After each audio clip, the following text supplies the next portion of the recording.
Hello and welcome to News Centre. The Parliamentary Committee on Finance has red-flagged anti-competitive practices of big tech companies in the digital market and has called for an ex-ante framework legislation and identification of players that can negatively influence competition.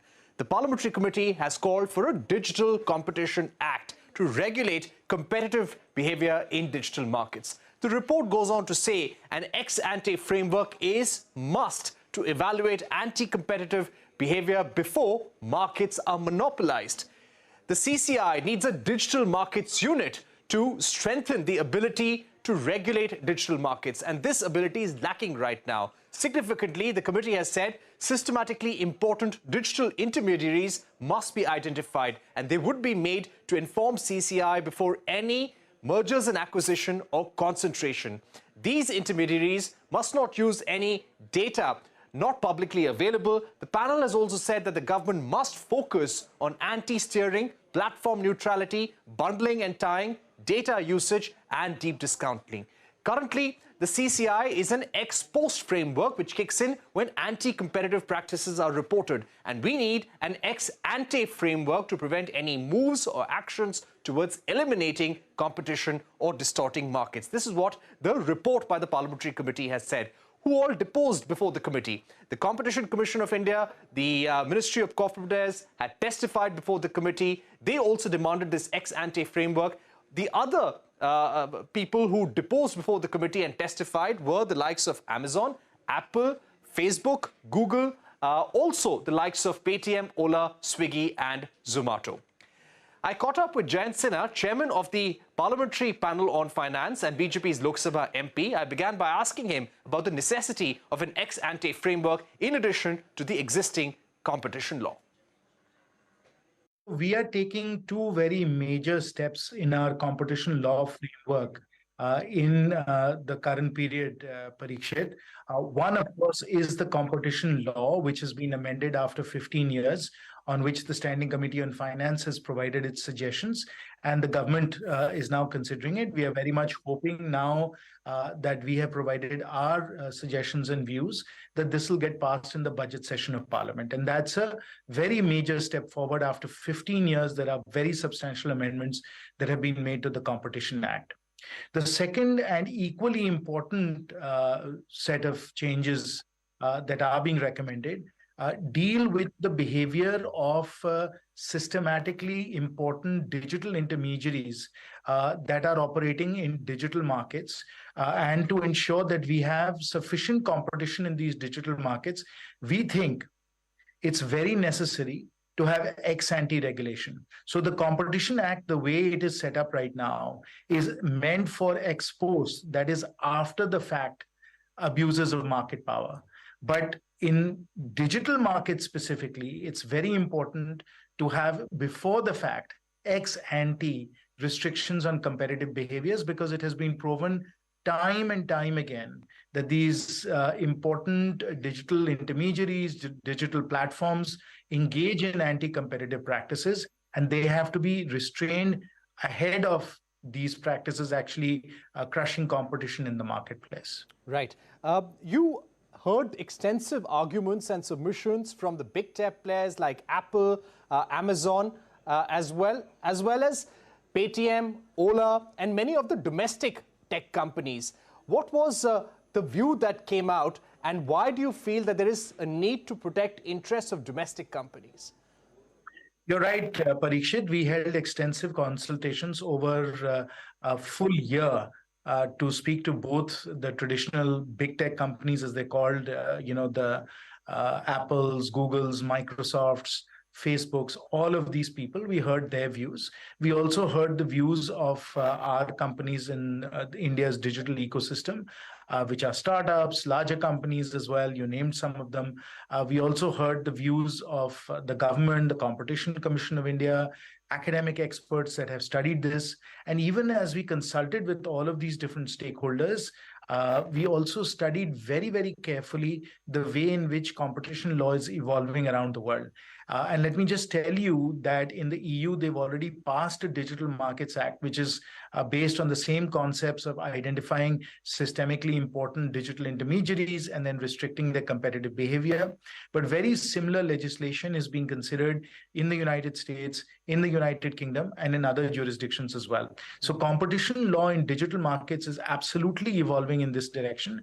And the reason for that, Parikshit, is that digital markets are very different from traditional markets.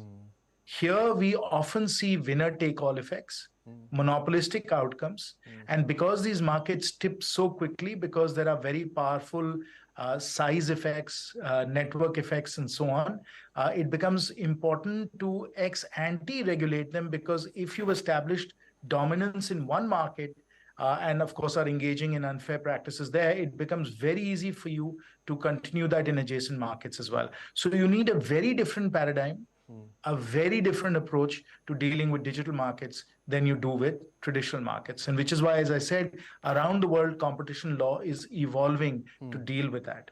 All right. You've spoken about also the need for some of these big tech companies or these large intermediaries to inform the CCI and the government about any mergers and acquisitions, about any market concentration that takes place. What is the importance of identifying some of the players who could have a negative influence in the market?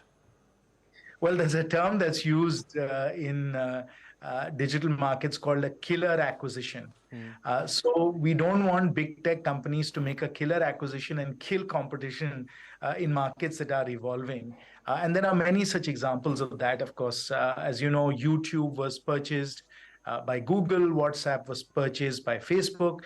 And so what happens is that big tech companies that are very high market cap companies, have plenty of cash, are able to make such killer acquisitions that then ends up choking off competition in adjacent markets. So to prevent these kinds of killer acquisitions, both the competition law, which now has a deal value threshold of 2,000 crores, as well as the Digital Competition Act that we are proposing, has provisions for the Competition Commission of India to very carefully scrutinize the actions of big tech companies to ensure that competition is not being choked off in this fashion.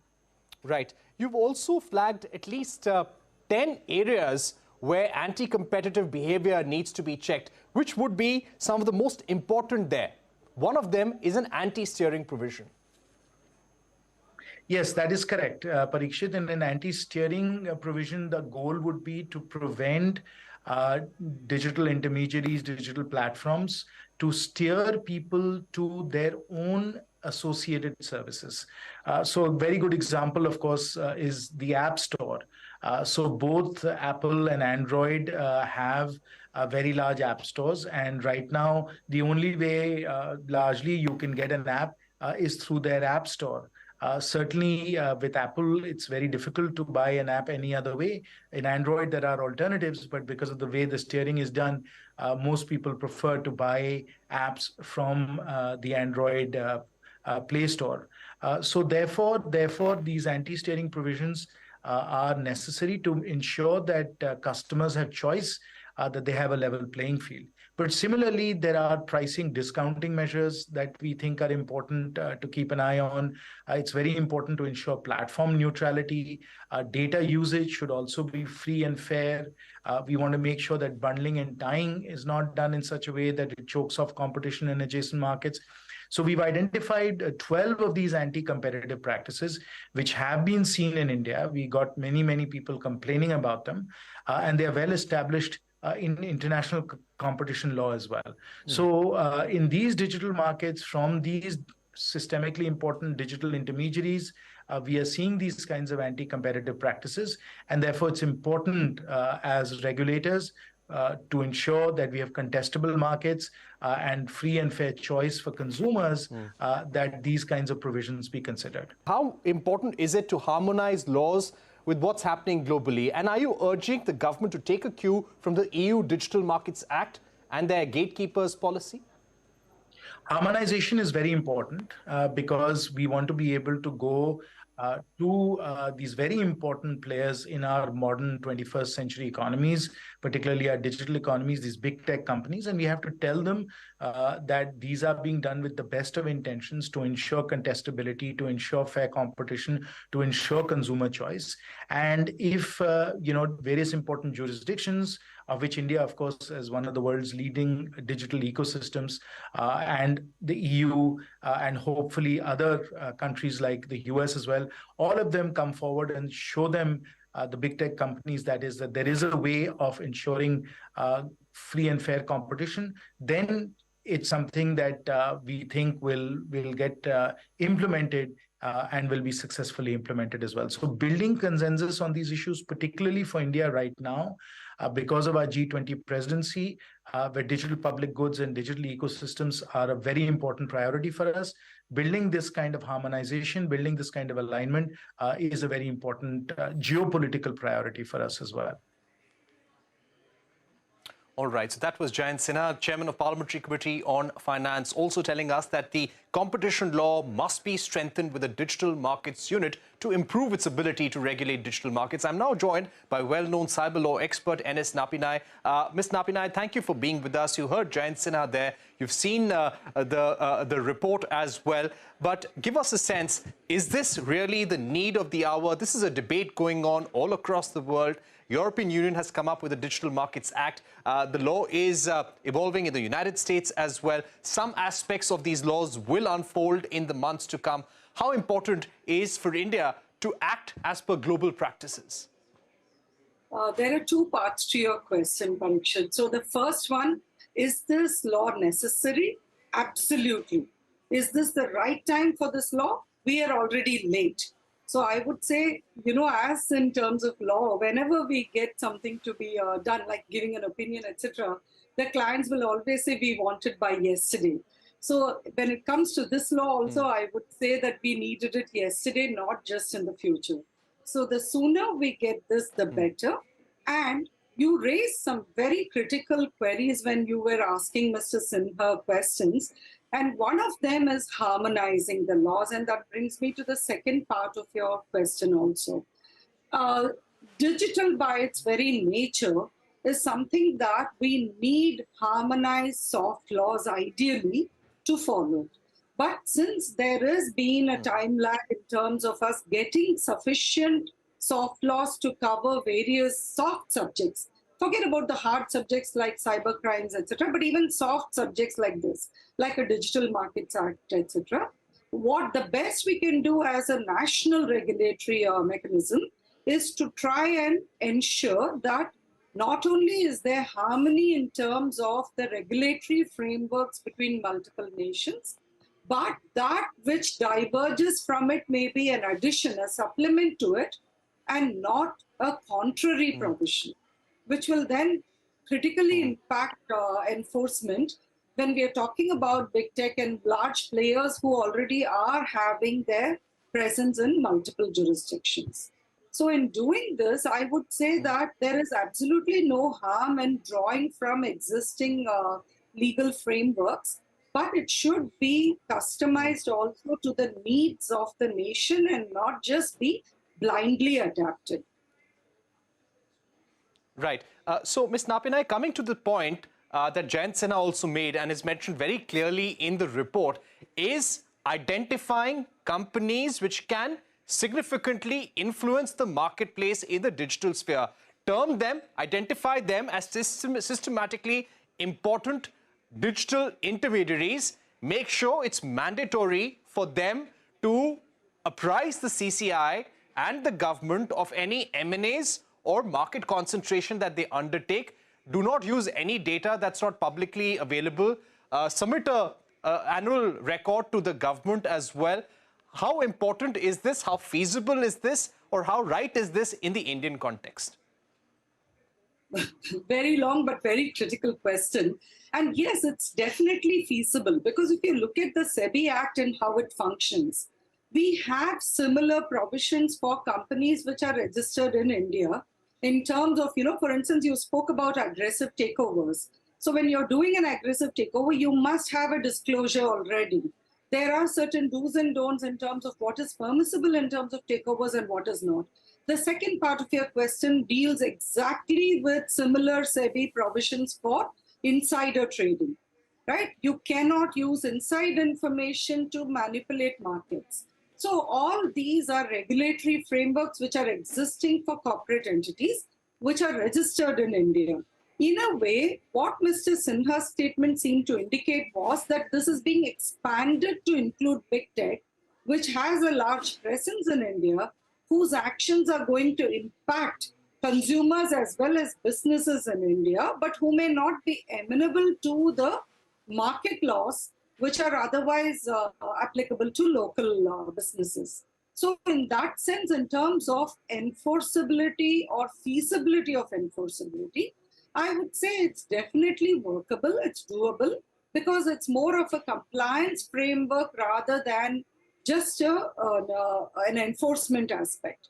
And that is where you get that ex-ante aspect also, which you have already discussed earlier. So when you want to do something in a preemptive manner, the only way you can do it is not like the minority report kind, but more like a compliance mechanism where you forecast what is likely to happen and then you put in certain compliance frameworks where companies which fall within the categories have to report in advance. So the basis on which such reporting has to happen, the content that will form part of the reports, and the mode and manner in which it is to be applied with are all transparent and therefore actually help business. It's not like a stumbling block. I would say this is actually very good for big tech also, because right now they are already seeing the kind of trends in terms of very large orders against them from the Competition Commission of India already. So to preempt that and to make sure that they also function, they're ring-fenced in their functioning in India and do not take things for granted, it's very important, both for consumers, for small businesses, and actually for big tech. Right. Ms. Napinai, would there be any provisions mentioned in this report which could be excessive? Because, again, in the budget, the focus will be on ease of doing business. Do you think there is any point that runs contrary to that? And secondly, this calls for a new legislation. Can it be included in the competition amendment law, or will we now have to bring a new law to Parliament? If I could take the second question first, Parikshit, because it's actually a very critical issue. Now, there is an amendment that is put before the Parliamentary Committee to the competition laws of India. And then you have a report which talks about possibly a standalone law. The difficulty that will arise if you have a standalone law is then, are you going to have a separate regulatory mechanism? Are you going to have a separate enforcement authority under it? Or is it still going to come under the Competition Commission of India? And if there is going to be a separate authority, will there not be a clash between the Competition Commission of India and also the new regulatory authority? So in order to ensure that we are not creating more turfs and therefore more turf wars, and we've already seen that between existing tribunals or special authorities, etc.